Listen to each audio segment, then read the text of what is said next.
Well, that was a disappointment. Everybody likes a winner, right? Three wide finish. That was old school ass whipping.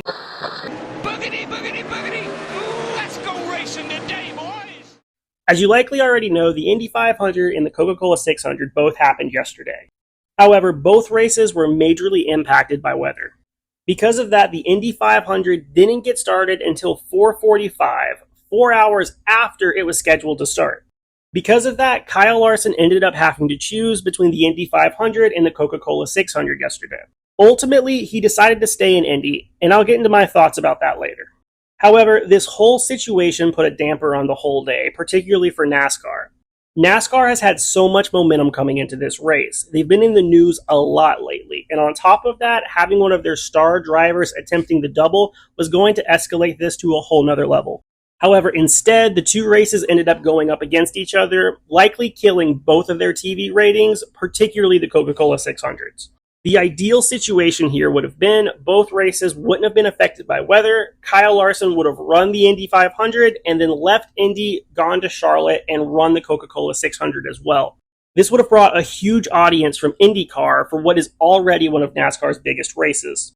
However, instead, I think that we had this go off about as poorly as it possibly could. The red flag dropped literally as Larson got to the track, and we never got going. Not only that, but this was barely over halfway in the race. NASCAR tried to get it going again. However, instead, they made us wait 2 hours for nothing. Honestly, I have never been more disappointed in a race than I was yesterday.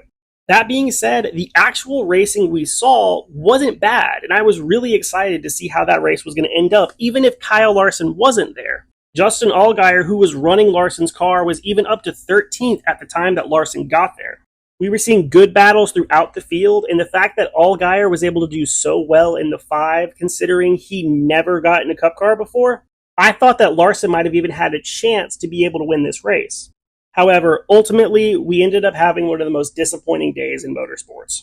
To be honest, I don't have a ton to say about the race itself.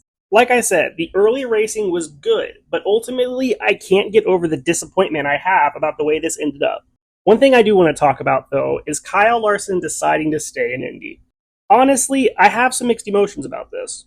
I understand why he stayed. Hendrick Motorsports has put a ton of time and money into this operation. However, at the end of the day, Larson's a NASCAR driver. However, if I were in Larson's shoes, I'm sure I would have ended up making the same decision.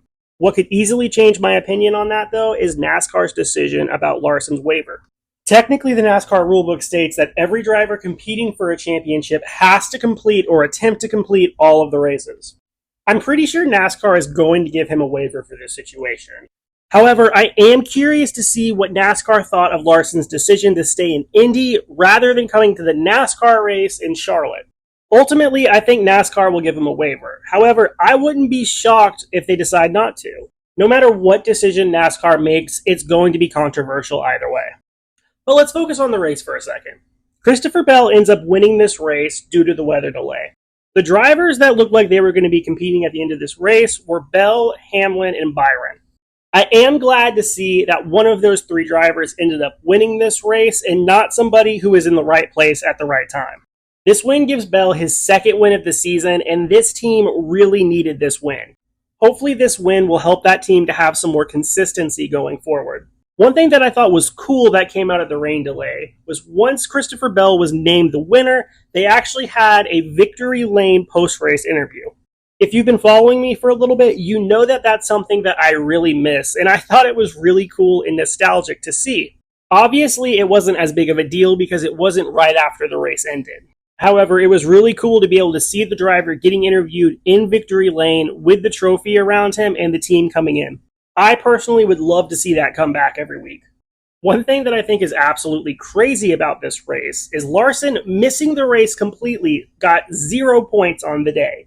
However, even though he did lose the number 1 spot in the rankings, that puts him only to 3rd and only 6 points behind Denny Hamlin, who's now 1st. He also is still leading the stage points with 159, and 2nd is Denny Hamlin with 123. That fact alone just goes to show you how consistent Larson has been this year. That being said, I'm still extremely disappointed with this race. I really built this race up in my own mind, and maybe that's my own fault, but I expected this to be a huge weekend. But let me know what you thought down in the comments. Were you as disappointed as I am about the way the day went, or did you enjoy the racing that we got? Let me know down below.